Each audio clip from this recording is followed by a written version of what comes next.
Hey everybody, it's Eric with Motion Guidance, and thank you for joining me today. The topic for today is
Hey everybody, good morning. This is Eric with Motion Guidance. Thanks for joining me today on the live stream with a topic on lower extremity applications and squats, as well as some post-operative rehab considerations. If you've been following us on social media, our Instagram, Facebook, Twitter accounts at Motion Guidance is our handle. You've been seeing some increased traffic this week on two specific applications, one for baseball, and some feedback for sporting applications, as well as some things for Parkinsonian considerations. So those things have been great to see from around the world. So if you're not following us on social media, make sure to check those out this week. For this live stream, what I've done is I've created some pre-made videos that we'll be watching for the applications around the knee. The original genesis of the motion guidance system was actually created for the knee in ways that you could attach the laser pointer onto the lower leg and make sure that you could get visual feedback during squatting. As we all probably know, things like squatting and lunging can be difficult if you have pain or you're going through rehabilitation for a chronic condition or a post-operative condition. So being able to see the subtle movements of squatting with varus and valgus and get a good feedback on balance compared to the other side can be super important. So we wanted to take this opportunity to give you some feedback on how to apply the motion guidance system for visual feedback during these patients, and hopefully give you some good cues for home. And as always, ensure that if your patient needs these resources for home, you can give them a patient pack or send them to the website to get a patient pack so they can continue on their rehab. We will have our discount code for those who stay throughout the whole live stream at the end.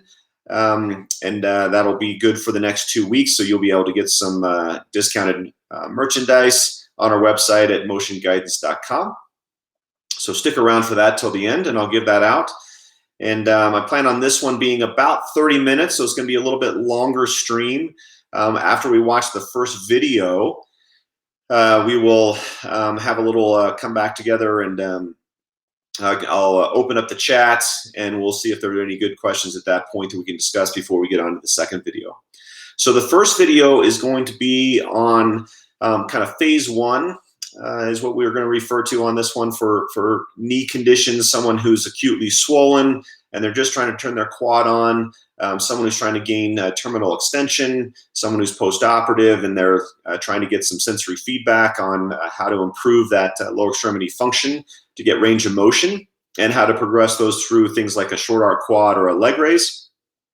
And then the second video will be geared more toward the squatting applications that you can use with the clinician kit as well as the patient pack. So let me share my screen. So give me a second to get that up, and then we will watch the first video together. All right.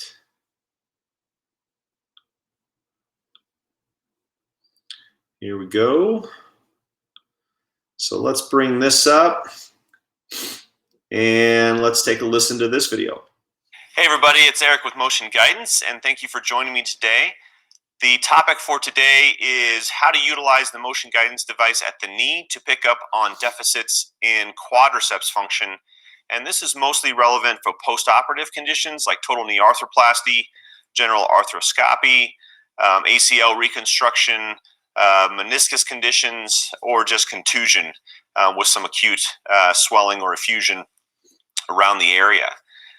This was brought up online with some questions with some of our viewers after we did some of the cheaters videos for the head neck area recently, and how to pick up on things that you can't necessarily see with the naked eye in clinic to help our clinicians diagnose and treat better, but also to help your patients recognize what their deficit is so they can maximize their performance not only in clinic, but then utilize the home exercise program packs that we have with motion guidance so they can continue on at home in between sessions. So for this application, you'll need the knee strap that comes with the clinician kit. Remember, all of our straps have the hygienic backing on them, which makes them stick and not migrate on clothing, but you can put them directly on the skin and then wipe them off afterwards. A nice hygienic option there. In the clinician kit itself, this would be the second largest strap in that pack. We also have the home exercise program pack with the knee strap that comes with one individual strap and then the other components. We also want to use the flat mount today, not the perpendicular one, but the flat mount. You can kind of see that there. And then the rechargeable green laser comes into the patient pack automatically. So you can see how that shines out there with the green. All right, very easy to see. So we're going to place this at the knee, and we're going to go over a few different options. But first, I want to talk about the common deficits that we see just with quad setting and terminal knee extension. So one of the main focuses for things like total knee arthroplasty is getting that terminal extension, but getting it with the quadricep actively to make sure that we gain it. A common thing that we see in clinic is patients can contract their quad, but they're not actually gaining terminal knee extension. And then when they're in pain and they're resting at home and maybe not as diligent with their home program, or they're just not understanding what they're supposed to be doing, they end up getting that flexion contracture and losing extension, which of course affects gait, can produce anterior knee pain, posterior or lateral knee pain, and alter back mechanics, hip mechanics, things like that. So it could move all the way up the chain. So we want to make sure that we get that terminal knee extension as soon as possible after surgery, but also to keep it, right? That's going to be part of the goal early on in our phase 1 type of rehab. The other things that we can see as far as cheating or dysfunction is the patient will get a co-contraction. So they'll tighten up the quadriceps and the hamstring at the same time, and they'll tighten up in through their quad, and you can see that kneecap kind of tighten up, but they actually aren't dropping down into extension. So that's a common cheater that they'll have in gaining their extension. You'll also get dysfunctional firing of the quadriceps, and they'll actually substitute with their hip. So they'll start pushing down through the hip, and the quadriceps is actually fairly ineffective or inefficient in that position. And you can easily see that by just moving their kneecap side to side. And when they say they're contracting, if I throw my leg up here real quick, hey, I'm tightening up and I'm pushing down, but actually they're just doing it from the hip, and you can just move that kneecap all over the place. I call it the patellar wiggle sign in my clinic, okay? So they have a positive patellar wiggle sign, they can move that around, and it's just showing that they are inefficient with their quadriceps. So that's something that I like to utilize. Also, getting an extensor lag, so as they start to lift their leg during a short arc quad, long arc quad, straight leg raise, some open chain options, they will have a drop of their foot as they start to lift their leg, and that's called quadriceps extension lag, and they're not maintaining that full terminal knee extension throughout their exercise. One reason I still like to incorporate open chain kinetic exercise with this population, as well as some closed chain options, is that closed chain, you don't have to get that terminal knee extension pushing all the way back in stance while they're functioning. So it can be good through squatting type activities, step up type activities to get that closed chain function of their knee, but they're not gaining that terminal knee extension oftentimes in those exercises either. So let's apply the motion guidance device to the knee, and let's see how these will present while you're in clinic. All right, I'm going to slide my shoe off for this, similar to what you'll have in the patients post-operatively, and there's some markers on the sock that I'm going to utilize for this particular tutorial. So to put this on, okay, if I get up here, I'm going to get to the top of the kneecap, and I'm going to have a 3-finger width or maybe a 4-finger width above that I want to put the strap. Now this is just to help me standardize for everybody where I'm going to put it. All right, this doesn't have to be a particular distance, but we do want it on the thigh, not right across the kneecap. And I'm going to just adjust this to where the blue field is pretty much on top of the thigh here and above the kneecap. I'm going to take that flat mount and I'm going to slide it into the blue field. I'm going to tip that laser to the side and project that down toward the toe. Now let's go over these one by one, why this is important. Okay, utilizing the motion guidance device early on to establish quadriceps function. So if I project the laser down toward the toe, and you guys can see that there, if I do a co-contraction, well, let me back up a second. Let's take a look at normal, okay, and then we'll take a look at the dysfunctional things. If I tighten up my quadricep and it drives me into terminal knee extension, I'm going to see the laser move down on my foot because the heel should be rising up. That's going to be typical extension. So the shank starts to rise up as the quadriceps pushes down. The terminal knee extension or the screw home mechanism is locked in by the femoral condyles onto the tibia. And you'll see that action as normal quadriceps function. Okay. This is in contrast to what we still do, and if I might take a little bit of liberty here, for I don't know what reason, we still are pushing down on total knees initially as they come out of surgery in the subacute phase and the acute phase. It's not the same mechanism just to push down on both sides of the knee. It oftentimes is just painful and reinforces the lack of gaining extension for the patient, and it doesn't promote quadriceps function, which is actually going to gain terminal knee extension. Okay, so let's not do that anymore. It's definitely not built around scar tissue. It's built around contraction and fear. So let's just stop doing that and show people how to fire their quad and then work on other forms of terminal knee extension, maybe manually or with them at home, okay? So if I go through back on track here, a co-contraction. So if this is normal and I tighten up my quad and the laser moves down on my foot, a co-contraction would do this. So I've contracted my quad and I've co-contracted my hamstring or part of my posterior aspect of my leg, and the laser's not going to move. Okay. Oftentimes these patients, as the laser doesn't move and you start to show them quadriceps function, then they becomes quadriceps inefficient because in order to put their leg down, they don't tighten up their quad then. So they were co-contracting and now they don't understand how to just tighten up their quad and relax their hamstring. Okay, so watch for that laser not to move in this case as they tighten up their quad. So the wiggle test is now negative. Okay, you can't move that thing around. You know they're getting a good quadriceps function, but they're not getting quadriceps function to gain terminal knee extension. Okay, that's important. The next one would be they just push down with their leg in their posterior element. They have a positive wiggle test, so their quad's inefficient and they're just pushing down from their hip. That laser's also not going to move.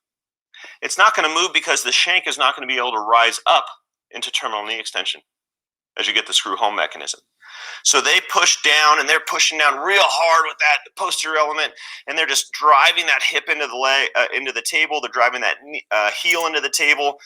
Their kneecap's swimming around there, but the laser's not dropping down. Okay. So that's going to also tell you what's going on there based on just a few easy objective diagnostics. All right. Now the next one that I mentioned is going to be that extension lag, quadriceps extension lag. So if they can start to tighten their quad and that laser moves down, I can give them some encouragement. Hey, can you move it down to the very last line on your sock? Really tighten up, squeeze, squeeze, squeeze. There you go. You finally got it. Tighten, keep going, keep going, keep going. And you can do that with their shoelaces. You can do that just on their foot. You can draw a line on there, okay? And work that exercise over and over to really gain terminal knee extension with their quad actually firing and moving the laser.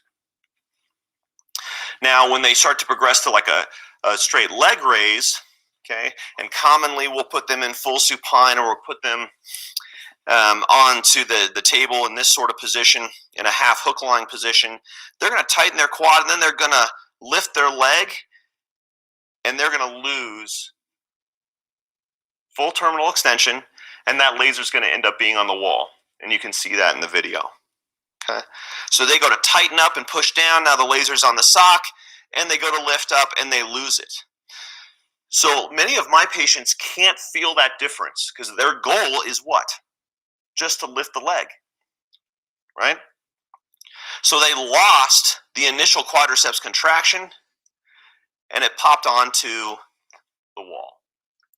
So I need them to focus on whatever it takes to keep that laser on their foot. Really give good effort and hold that on the foot all the way up and all the way down. I'll see this a lot also. They finally get good at holding it, and then when it comes back down, they lose it, right? But that's going to be a visual reinforcement of their quadriceps inefficiency and lack of maintaining terminal knee extension, and that's what they can feel and see at the same time, and that's the positive for not only in clinic but for home, because they'll gain a memory of what it should be like, the effort that it takes to maintain that when you have an inefficient quad, maybe some effusion, definitely pain. Any of those things can cause inefficiency, all right? So you push down, you go to lift up, oh, and that laser leaves, and they're going to be trying to maintain that on the foot. Now, as a clinician, you can also give them goals. Maybe I'm going to put this further down my foot to make sure that they're getting successful reps of maintaining it on the foot. And then the better they get, I actually put it off the foot to start, push down onto the foot with contraction, and maintain that on the foot to lift. So you can create your own standard deviation with this particular activity with your patient, okay? And that's going to be great for them for feedback, all right? Now you can also do this with short arc quad. Now I'm going to come out of the frame here for a second and gain a ball that we commonly use for short arc quad here at my clinic. And I'm going to do the same exact same thing. I'm going to put this on the wall, and I'm going to have them kick up trying to chase the laser with their foot. So that's true terminal extension. And what do we see a lot of? We see a lot of, hey, I'm extending, but I'm short. I can't quite get to the laser. Or I kick up this much, and then I try to lift off the ball because they're, once again, not gaining that terminal knee extension. We need to get them to chase that laser, keep getting terminal knee extension, and then maximize the length or the distance of the laser onto the foot. Pull that toe back at the end to pull on that calf and help drive that knee into extension and hold. Can I get that laser onto my pair of jeans here? Oh, yeah, if I get that terminal knee extension, I can. Okay? And that's the external focus of attention. Not on the knee, of the laser moving onto the leg. Okay? So the focus is down there, not here. We're likely going to gain some performance and some memory of how to do that with repetitions. And then as a clinician, you can decide, do I want to do numerous repetitions of this? Do I want to do 3 groups of 10? Do I want to just do a few? Do I want to spend several minutes here? Because it's that critical early on. All right. So those are several applications for the motion guidance device at the knee, likely for post-operative conditions. And I really want you to investigate this in your clinic if you have a device. If you don't have a device, obviously go get one. This is going to really eliminate a lot of the early deficits that you see with post-operative conditions. This is going to really help train completely your patient so that they don't have that extension problem and gain that quad function early on, and then it's all uphill from there as far as progress goes. All right, downhill for difficulty. If you have any comments, leave them at the bottom. We'd love to engage with you. Otherwise, have a fantastic day. I'm Eric. All right. So there was our first video reviewing some of the applications that we can use around the knee for that early onset of trying to gain terminal extension, trying to get people to utilize that visual feedback to emphasize their quad function and just get a good understanding of what they're doing. And this should carry over to home pretty well. For them to understand what they're feeling as they're seeing it, and make sure that between visits they're maximizing their range of motion, their quad function.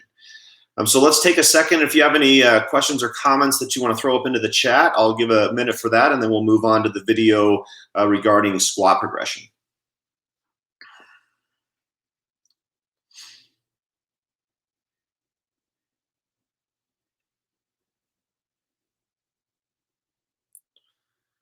All right. I'll let you finish that if you have anything to throw up in the chat.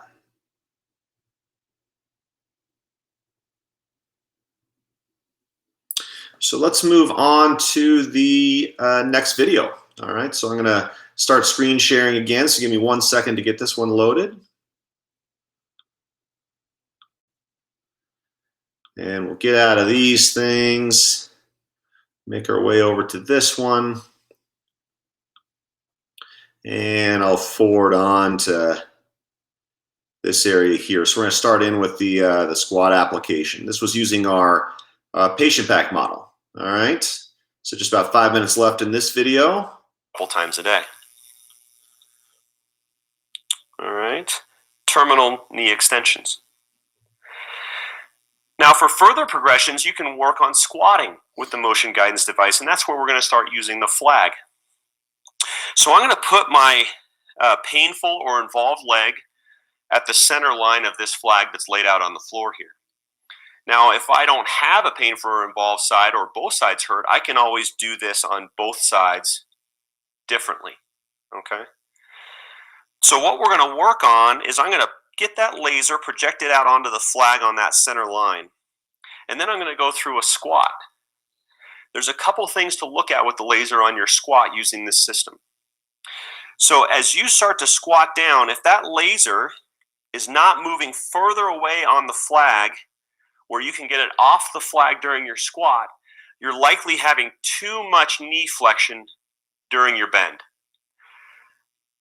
In order to try to correct that, we suggest getting your hips back and getting that laser to project out all the way past the end of the flag, promoting a hip back, shoulder forward squat.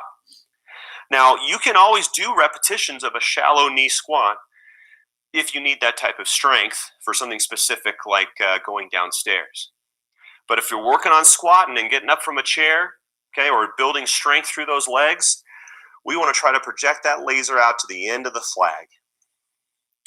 Once you've perfected that, you can work on precision and try to keep the laser on the lines of the flag all the way down. And you can work on all three lines on the flag, inside, middle, and outside.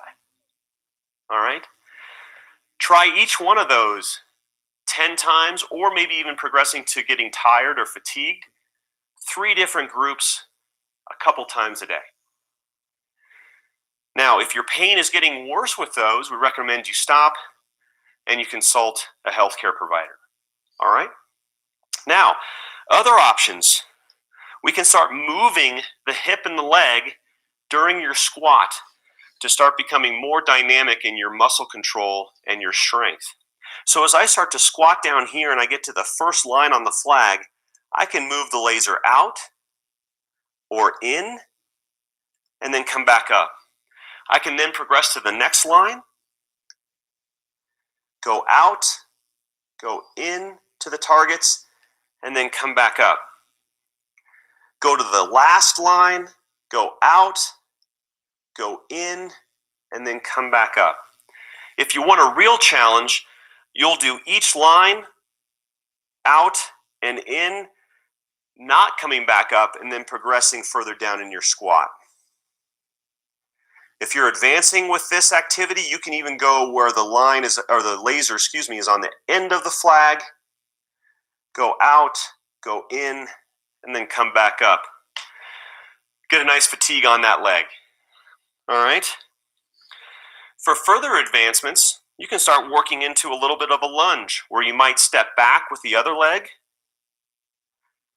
project that laser out down the lines of the flag, focusing on precision, keeping it on the line, both out and back up, performing a lunge. You can utilize all the lines on the flag or get creative and make your own lines. And of course, you can do these for repetitions, 3 groups of 10, or go until you start getting fatigued. I can even go through some of these targets toward the outside, go through some of these targets toward the inside. Okay? And of course, you can progress through full ranges of motion where the laser isn't even on the flag anymore. All right? Now, finally, we can progress to single leg activities. So lifting up the opposite leg and performing the same activities, but on one leg. A regular squat, squat with precision, utilizing all the lines on the flag, or a single leg squat, moving the laser back and forth. Out, in, and back up. Feeling the burn. Down to the next line, out, in, and back up. Progressing through with numerous repetitions, as mentioned before, either 3 groups of 10 or until you get tired through that leg. We hope you find value in these, and check out motionguidance.com for more information. Thanks a lot. All right, guys.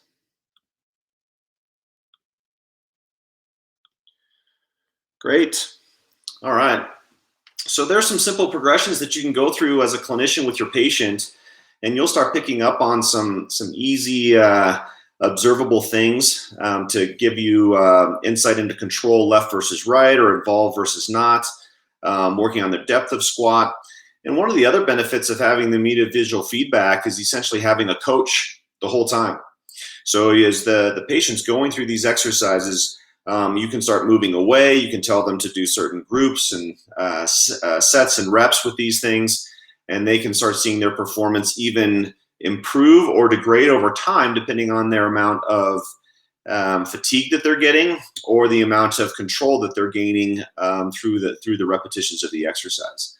The motion guidance device, as an extra add-on that we haven't talked about yet today, also allows for dynamic motion. So the ball and socket joint is designed to be stable enough to where you can do these similar things with the flag or without, but during jumping. So things like a single leg hop for distance, a triple hop, simple jump training with landing with control on both legs with one leg. The visual feedback can be quite impressive to help them learn, especially if you add it on as delayed feedback where you get your phone out or any video system, and you record them doing this, and you can go back in slow motion. You can stop with certain repetitions and show them what they're doing. That can replace a very expensive video kit that you might need for in a clinic to get multidimensional feedback for people. So consider that in your clinic as well. So that's all the content for today. I still have the chat open if anybody has any comments or questions, and I'll give that a moment if people want to ask. And then I'll give you today's discount code for 10% off merchandise at motionguidance.com.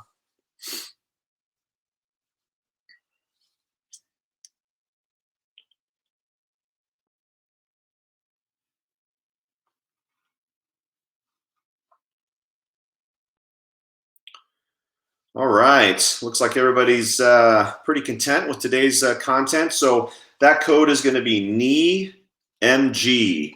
KNEEMG is in motion guidance. You put that in as a coupon code at motionguidance.com. You'll get 10% off your merchandise. And don't forget to follow us on our newsletter from that site, which we send out notices, as well as our social media page on the upcoming live stream. And look forward to seeing you on our next stream. Have a great day, guys. Take care.